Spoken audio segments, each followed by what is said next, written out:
60 రోజుల్లో మీతో ఇంగ్లీష్ అద్భుతంగా మాట్లాడిస్తాం. వెంటనే కాల్ చేసి జాయిన్ అవ్వండి. హలో అండి, నమస్తే. నన్ను చాలామంది ఒక క్వశ్చన్ అడిగారు. అది కూడా స్టూడెంట్స్ అడిగారండి. ఏంటో చెప్పనా? మేడం, సూసైడ్ చేసుకుంటే అసలు ఏమవుతుంది? డైరెక్ట్గా అడిగిన వాళ్ళు చాలామంది ఉన్నారండి. మేడం, అసలు సూసైడ్ చేసుకుంటే ఏం జరుగుతుంది? ఈ పెయిన్ నుంచి అయితే రిలీవ్ అయిపోతాం కదా, ఇప్పుడు పడుతున్న బాధ నుంచి అయితే నేను బయటికి వెళ్ళిపోతాను కదా అని అడిగిన వాళ్ళు ఉన్నారు. కొంచెం బాధ వేసేది వాళ్ళు అలా అడుగుతున్నప్పుడు. బట్ ఒకటి చెప్తాను, సూసైడ్ చేసుకుంటే ఎలా అవుతుంది, ఏం జరుగుతుంది అని పెద్ద మనిషిని ఏం కాదు. నేను 36 years old హ్యూమన్ బీయింగ్ని. నేనేమి స్పిరిచువాలిటీని డీప్ స్క్రిప్చర్స్ ఏం చదవలేదు. కానీ ఒక్కటి ఖచ్చితంగా చెప్పగలను. భగవద్గీతలో కృష్ణుడు ఒక బ్యూటిఫుల్ సెంటెన్స్ చెప్తాడు. మన ఇంట్లో కూడా ఎవరైనా చనిపోయిన వెంటనే భగవద్గీతలో ఆన్ చేసి పెడతాం. Yes or no? ఒక రేడియో టేప్ స్టార్ట్ అవుతూనే ఉంటుంది ఆ క్యాసెట్. ఏంటి? పుట్టిన వాడికి మరణం తప్పదు, మరణించిన వాడికి పుట్టడం తప్పదు అని. ఇక్కడ వాళ్ళ ఉద్దేశము ఈ బాడీ కాదు, దిస్ బాడీ కాదు. They meant about soul. Soul ఒక జర్నీలో ఉంది. అది కొన్ని శరీరాలు తీసుకుంటుంది, కొన్ని శరీరాలని వదిలేస్తుంది. తీసుకున్న తర్వాత డెఫినెట్గా ఖచ్చితంగా ఏ పంచతత్వాలతో తయారైన ఈ శరీరం, ఈ నేచర్ మనకి ఇస్తుందో, తిరిగి మళ్ళీ ఈ సోల్ ఈ బాడీలోంచి వెళ్ళిపోయేటప్పుడు ఈ పంచతత్వాల్లోనే కలిసిపోతుంది. రైట్? అది ఆ శ్లోకం ఉద్దేశం. అది ఇమ్మీడియట్గా ప్లే చేస్తాం ఎవరైనా చనిపోతేనే. Natural death is different, forcible death is different. ఇక్కడ 2 types ఆఫ్ డెత్స్ గురించి మాట్లాడతాను. Suicide is forcible death. Natural death అంటే ఇప్పుడు ఒక హార్ట్ అటాక్ వచ్చింది, లేకపోతే ఏదైనా యాక్సిడెంట్ అయ్యింది, లేకపోతే ఏదో అనుకోకుండా ఇంకేదో సంథింగ్ ఎల్స్ న్యాచురల్గా ఈ టైం అయిపోయింది, ఏదో డిజీజ్ వచ్చింది, చనిపోయారు, లేదా చూస్తుంటే చేయి జారి కింద పడిపోయి చనిపోయారు. That is natural death. ఆ డెత్ ఎలా ఉండాలి అని మన చేతిలో లేదు, అది ఆయన చేతిలో ఉంది. రైట్?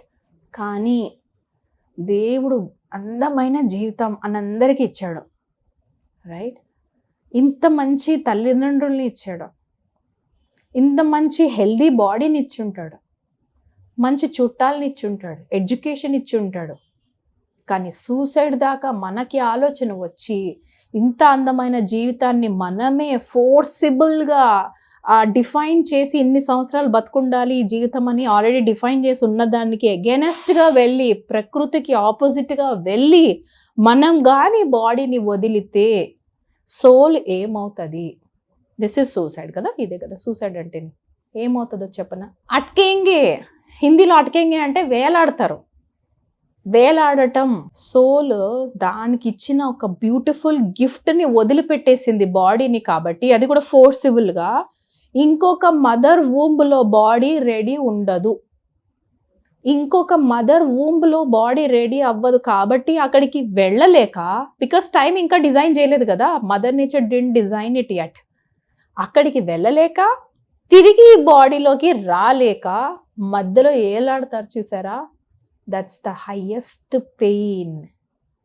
ఇక్కడున్న పెయిన్ స్టిల్ బేరబుల్. చాలామంది అంటారు కదా, ఇంత పెయిన్ నేను భరించలేకపోతున్నా మేడం, దీనికంటే చచ్చిపోతే నేను నయ్యం. చాలామంది అన్నారు నా దగ్గరకు వచ్చి వాడు, ఇక్కడే పెయిన్ నువ్వు తట్టుకోలేకపోతున్నావు అంటే పైకి పోయినాక ఆ ఏలాడుతూ ఉన్న పెయిన్ అస్సలకే తట్టుకోలేవు.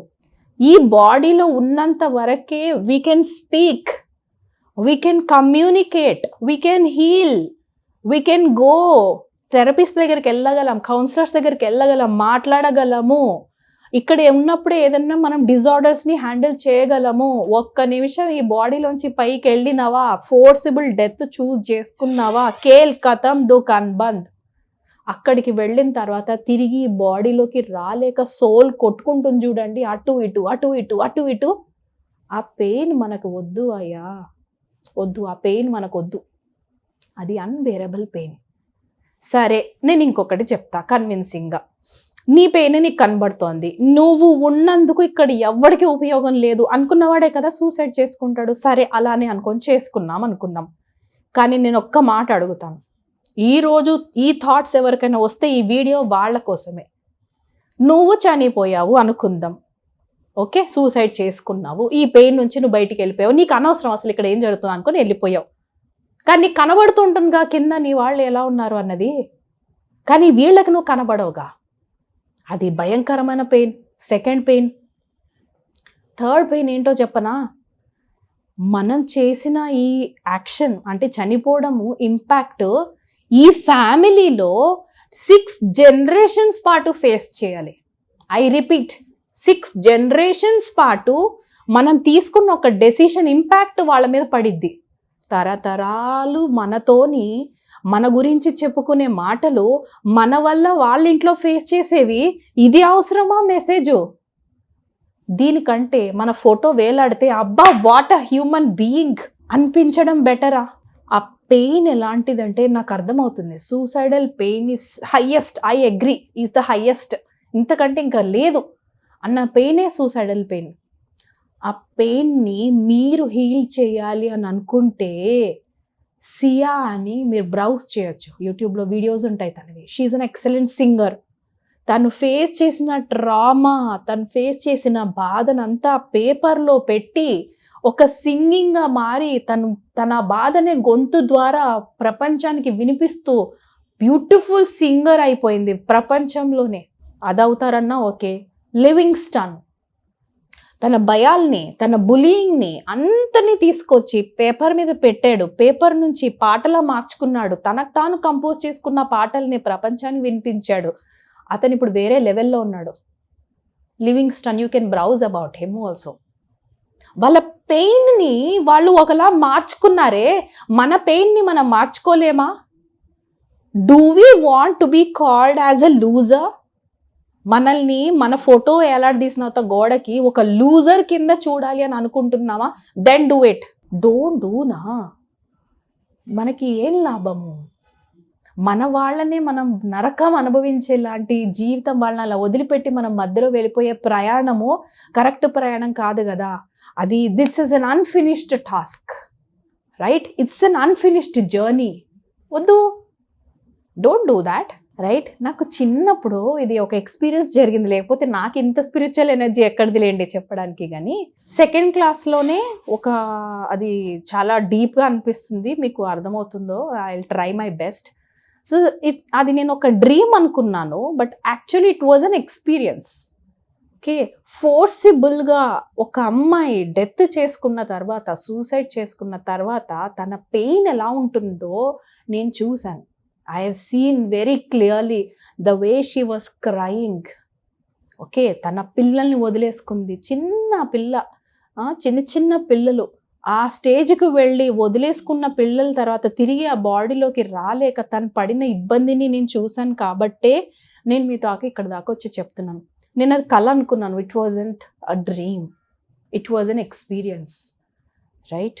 సో నేను ఇక్కడ ఏం చెప్పాలనుకుంటే అవన్నీ తర్వాత చెప్తానండి, చాలా డీప్గా ఉన్నాయి స్పిరిచువల్ పాయింట్స్. బట్ ఇక్కడ నేను ఏం చెప్పాలనుకుంటా అంటే సూసైడల్ థాట్స్ ఉన్న వాళ్ళకి ఇమ్మీడియట్గా you need a counsellor or a therapist or a psychiatrist or a psychologist or a life coach. But you need a third person to pick you out of this. మీకు ఒకరు help కావాలి and that's totally fine. ప్రతి ఒక్కరము therapist help తీసుకుంటేనే కొన్ని సమస్యల నుంచి బయటకి రాగలము, రైట్? ఈ పెయిన్ చాలా severe. Suicidal pain is very severe, right? ఇక్కడ please take our help. Connect అవ్వండి. చాలామంది కనెక్ట్ అవుతున్నారు మనకు సుమన్ టీవీ ద్వారా. అండ్ బాగా కూడా అనిపిస్తుంది, మేడం మీరు సింగర్ అవ్వాల్సింది, మీరు ఇక్కడికి ఎలా వచ్చారు అంటే I don't want to be a singer, I want to be a speaker, right?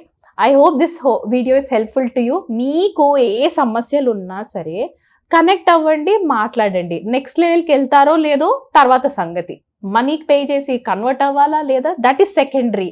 But I don't want you to go to this level, okay? ఈ లెవెల్ ఆఫ్ థింకింగ్ మాత్రం వద్దు. ఇక్కడ ఖచ్చితంగా మైండ్ సెట్ మారాల్సిందే, right? I hope this video is helpful to you. Thank you so much for watching. నమస్తే.